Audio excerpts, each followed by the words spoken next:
Personality development, ये एक ऐसा टॉपिक है जिस पे बहुत सारे लोगों ने लेक्चर दिया है और बहुत सारी चीज़ें आप लोगों को पहले बताई भी होंगी, शायद किसी ने आपको कुछ बताया हो। सब लोगों के अपने अपने परसेप्शन हैं और सबके अपने अपने व्यूज़ हैं और पर्सनालिटी डेवलपमेंट को लेके बहुत सारे लोगों के अपने अपने पॉइंट्स भी हैं। बट ऐसा नहीं है कि पर्सनालिटी डेवलपमेंट एक इंसान को सिर्फ अपने बिजनेस में ही सक्सेस करता है। पर्सनालिटी डेवलपमेंट एक ऐसी चीज है जो आपको पूरी लाइफ काम आने वाली है। तो आज बात करने वाले हैं पर्सनालिटी डेवलपमेंट के ऊपर। नमस्कार दोस्तों, मेरा नाम है रोहित स्वामी और आप सभी का स्वागत है आपके अपने YouTube चैनल रोहित स्वामी मोटिवेशंस में। और ये वीडियो में आज हम लोग डिस्कस करने वाले हैं पर्सनालिटी डेवलपमेंट के बारे में। तो दोस्तों, पर्सनालिटी डेवलपमेंट सबसे जो पहला पॉइंट है आपका, वो है बॉडी लैंग्वेज। और बॉडी लैंग्वेज में भी आपका नॉन वर्बल बॉडी लैंग्वेज जो होता है वो आपका बहुत ही इंपॉर्टेंट है। इन जनरल वे अगर आप लोगों को आप चाहते हैं लोग आपकी तरफ अट्रैक्ट हो, सभी लोग आपको पसंद करें, तो आपको अपने बॉडी लैंग्वेज में बहुत सारे चेंजेस करने चाहिए, सुधार करने चाहिए। मैंने भी किए हैं इन जनरल वेज। मैं बहुत ही मैं भी एक गांव से बिलोंग करता हूं और मैंने भी अपनी लाइफ में अपने हर चीज़ में चेंज किया है। गांव से जब मैं निकला था तो मैं बिल्कुल अपने गांव की बहुत ठेठ लैंग्वेज होती है हमारे हरियाणा में, तो मैं वही उसी में बात करता था, वही गांव का मेरा रहन सहन था, वही गांव की तरह मेरा लोगों से मिलना जुलना था। मैं ये नहीं कह रहा कि आप अपने कल्चर से दूर जाइए, मैं ये नहीं कह रहा कि आप अपनी भाषा को छोड़ दीजिए, लेकिन आप जहाँ पे भी जिस भी कल्चर में जा रहे हैं उनमें आपको मिलने जुलने के लिए आपको उनके कल्चर को सीखना पड़ता है। आपको उस सिटी का कल्चर सीखना पड़ता है। अगर मैं इंडिया की ही बात करूँ तो इंडिया में भी अलग अलग सिटीज़ में अगर आप जाएंगे, अगर मैं वहाँ के लोगों के साथ मिल के काम करना चाहता हूँ, मैं उन लोगों के साथ मिल के जॉब करना चाहता हूँ, मैं उन लोगों के साथ मिल के बिजनेस करना चाहता हूँ, तो मुझे वहाँ के कल्चर के अकॉर्डिंगली ढलना पड़ेगा। तो आपको भी कुछ चीज़ें ऐसी हैं जो चेंज करनी पड़ेंगी जब आप प्रोफेशनली कहीं जाएंगे, आप जॉब करने जा रहे हैं या आप बिजनेस करने जा रहे हैं। बॉडी लैंग्वेज में आपके बेसिकली 7 पॉइंट्स होते हैं। जो आपका पहला पॉइंट होता है वो है फेस एक्सप्रेशन। तो जो फेस एक्सप्रेशन है वो आपके फेस एक्सप्रेशन ऐसे होने चाहिए, सामने वाले से जब आप बात करें तो आपको सामने वाले से जब भी बात करना है आपके फेस से ही बहुत सारे एक्सप्रेशन झलकने चाहिए। एक आपके फेस पे एक हल्की स्माइल रहनी चाहिए। सामने वाले से जब आप कांटेक्ट करते हैं, आप सामने वाले से जब मिलते हैं तो आपके फेस पे एक हल्की स्माइल होनी चाहिए, ताकि सामने जब आपसे वो मेरे इंसान मिले तो वो भी आपसे खुशी से मिले। और ये बहुत इंपॉर्टेंट है। आपका जो किसी से मीटिंग्स होती हैं, सपोज करो हमें किसी को सामने से नमस्ते ही बोलना है या हमें ग्रीट ही करना है, तो आप सिर्फ यूं भी कर देते हो तो सामने वाला समझ जाता है ये कहीं की भी भाषा नहीं है। आप कहीं पूरे वर्ल्ड में जाइए, तो आप यूएसए में जाइए, कनाडा में जाइए, आप यूरोप में जाइए, आप थाई में जाइए, आप श्रीलंकन में जाइए, आप कहीं पे भी जाएंगे, आप कहीं पे भी आप सर झुका के सिर्फ इतना ही करेंगे, सामने वाला समझ जाता है कि आप सामने वाले को ग्रीट कर रहे हैं। वो गुड मॉर्निंग बोलेंगे। हमारे यहाँ पे हम लोग सामने जब व्यू करते हैं तो हम लोगों का नमस्कार होता है। ये हर एक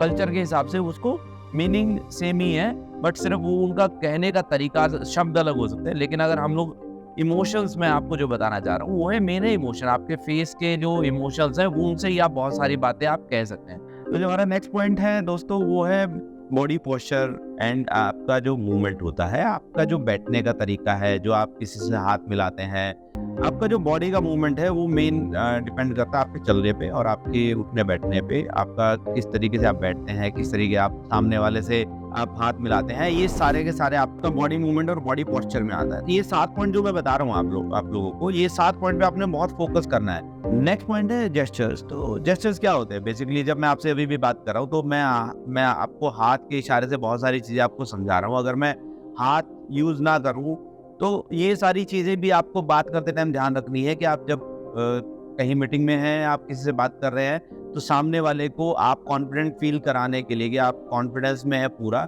ये एहसास दिलाने के लिए आप अपने बॉडी के जो जेस्चर्स हैं वो आप यूज कर सकते हैं।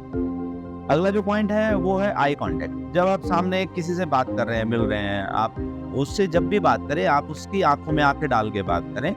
आपको ऐसा नहीं करना है कि आंखों में बहुत ज्यादा गहरी आंखें डालनी है। सामने वाले से आप सिंपली जब बात करें तो आपका आई कांटेक्ट नहीं टूटना चाहिए। आई कांटेक्ट से भी आपकी बहुत सारी चीजें सामने वाला समझता है। मैं अब आपसे बात कर रहा हूँ, अगर मैं कैमरा से मैं अगर आंखें इस साइड करके बात करूंगा या मैं ऊपर देख के बात करूंगा तो आपको लगेगा कि मैं आपसे बात ही नहीं कर रहा हूँ या मैं आपसे कनेक्ट ही नहीं कर रहा हूँ। तो आपको कनेक्ट करने के लिए सामने वाले की आंखों में आंखें डाल के बात करनी पड़ेगी और उसको सामने बैठ के जब आपसे आपको समझाना है कोई चीज, तो आप उसको पूरे कॉन्फिडेंस से समझाएंगे, तो आप सामने वाले को श्योरली आप अपने कॉन्फिडेंस में ले सकते हैं। तो इसमें नेक्स्ट पॉइंट आ गया हमारा टच। जो हम लोग किसी से हाथ मिलाते हैं या हम किसी से गले मिलते हैं, तो हमारे टच में भी एक वाइब्स होती है। अगर एक इंसान से आप मिलते हो, आप हाथ मिलाते हो, तो वहां से आप उसकी पॉजिटिवनेस और नेगेटिवनेस समझ सकते हो। अब बहुत सारे लोग होते हैं, मैं एक बार किसी से मिलने गया था, उन्होंने मेरे से जब हाथ मिलाया, तो उन्होंने मुझे हाथ बिल्कुल ऐसा अपना हाथ दे दिया था कि जैसे ढीला छोड़ के मुझे उन्होंने अपना हाथ ऐसे दिया कि बिल्कुल उनका हाथ में कोई ऐसा लग रहा था कोई जान नहीं है। और आप भी सामने जब हाथ मिलाएं, तो पूरा आपका एक गर्माहट और उस हाथ में मजबूती होनी चाहिए, और सामने वाले का हाथ जब आप पकड़े तो उसमें एक गर्माहट के साथ आप एक उसको पूरा हैंडशेक करते हैं, या जब भी आप सामने वाले को नमस्कार करते हैं या नमस्ते करते हैं, तो आपके हाथ स्ट्रेट होने चाहिए। टच का बेसिकली आप फील कराते हैं सामने वाले को ना अपनी वाइब्स। आप किसी भी प्रोफेशनल, बहुत हायर प्रोफेशनल इंसान से मिलिए, जब आप उससे मिलेंगे, आप किसी बड़े अधिकारी से मिलेंगे, तो आप देखिएगा एक आईएएस ऑफिसर, एक आईपीएस ऑफिसर, बड़ा अधिकारी जब भी आपसे मिलेगा, अगर आपसे वो ऑफिशियली मीटिंग करने आया है, तो वो आपसे बहुत ही अच्छे तरीके से फुल अपने पावर के साथ, अपने फुल उसके साथ आपसे हाथ मिलाएगा। तो वो एक टच से आपको पता है सामने वाला आपकी बात सुनने के लिए, आपसे बात करने के लिए रेडी है। तो नेक्स्ट पॉइंट है स्पेस। स्पेस आपका, जब आप कहीं बाहर जाते हैं, तो आप बैठने के लिए आप प्रॉपर स्पेस लेते हैं, या सोफे पे आप ऐसे ही बैठ गए हो जम के कहीं पे भी जगह मिली मैं वहीं घुस जाऊंगा। ट्रेन में भी जैसे बैठते हैं कि बोगी में इधर जगह मिली इधर बैठ गया, उधर जगह मिली उधर बैठ गए, ऐसा नहीं करना है। आपको प्रॉपर एक स्पेस लेना है। आपको अपने अगर जगह नहीं है बैठने की, तो आप खड़े रहिए, सामने वाला खुद से आपको सीट ऑफर करेगा, आपको प्रॉपर एक बैठने के लिए जगह देगा। इसके अलावा आप खड़े होकर बात कर रहे हैं, तो आप प्रॉपर एक पोस्चर में आप टांगे ऐसा भी नहीं कि बहुत ज़्यादा खुली कर लें या बहुत ज़्यादा डाउन कर लें, बहुत ज़्यादा उसको जोड़ लें। और आपके जो शोल्डर्स हैं वो आपके कभी नीचे नहीं होने चाहिए, आपके शोल्डर्स भी नॉर्मल रहने चाहिए। आप जब बात करें सामने वाले से, पूरा एक स्पेशियस आप एक जगह लेके आप बात करें, आपके उनके बीच में जो स्पेस है वो भी एक प्रॉपर मैनेज होना चाहिए। इसके बाद आपकी वॉइस एक ऐसी चीज़ है जिससे इंसान, अब जब मैं आपसे बात कर रहा हूँ, तो मेरी वॉइस में अगर आपको एक प्रोफेशनल एक साउंड नहीं आएगा, वो कॉन्फिडेंस है। वो कॉन्फिडेंस कहाँ से आ रहा है? वो कॉन्फिडेंस आ रहा है नॉलेज से, और नॉलेज आपके पास अगर है, तो आपकी वॉइस में आपके कॉन्फिडेंस सामने वाले को पता लग जाता है। जब आप कहीं मीटिंग के लिए जाते हैं, तो आप जब बात करते हैं, अगर आप कॉन्फिडेंट होंगे, तो आपकी वॉइस में एक ऑटोमेटिकली रेज, मैं ये नहीं कहूँगा आप चिल्ला रहे हैं, बट एक आप जब बात कर रहे हैं, तो आपकी वॉल्यूम स्टेबल रहनी चाहिए। आपका ये नहीं कि आपकी वॉल्यूम कभी बढ़ रही है, कभी बहुत ज़्यादा कम हो रही है। अभी मैं आपसे बात कर रहा हूँ, तो मैं बहुत ज़्यादा नॉर्मल वॉल्यूम पे बात करूँ, और एक बार आप वॉल्यूम में बढ़ा दूँ, तो इन चीज़ों का जो डिफरेंस है वो आप समझिए कि आपको एक लेवल पे बात करने, ताकि आप बहुत ज़्यादा लो वॉल्यूम पे बात करेंगे तो सामने वाला आपको अनकॉन्फिडेंट मानेगा, और बहुत ज़्यादा हाई वॉल्यूम पे बात करेंगे तो सामने वाला लगेगा गुस्से में है या आप बहुत लाउड बात करते हैं। तो आपको एक नॉर्मल बात करनी है। आपकी वॉइस में एक कड़कपन होना चाहिए, एक ना वॉइस में आपके ठहराव होना चाहिए, बातों में आपके ठहराव होना चाहिए। अभी इस वीडियो में इतना ही। हम नेक्स्ट वीडियो में बाकी के बहुत सारे पॉइंट्स हम डिस्कशन करने वाले हैं। तो अगर ये वीडियो इससे आपको कुछ सीखने को मिला हो, तो आप इसको अपने फ्रेंड एंड फैमिली के साथ शेयर कर सकते हैं। और आपको हमारे साथ जुड़े रहना है, तो आप हमें सब्सक्राइब भी कर सकते हैं। आपको नए वीडियोस के नोटिफिकेशन टाइम पे मिलते रहेंगे।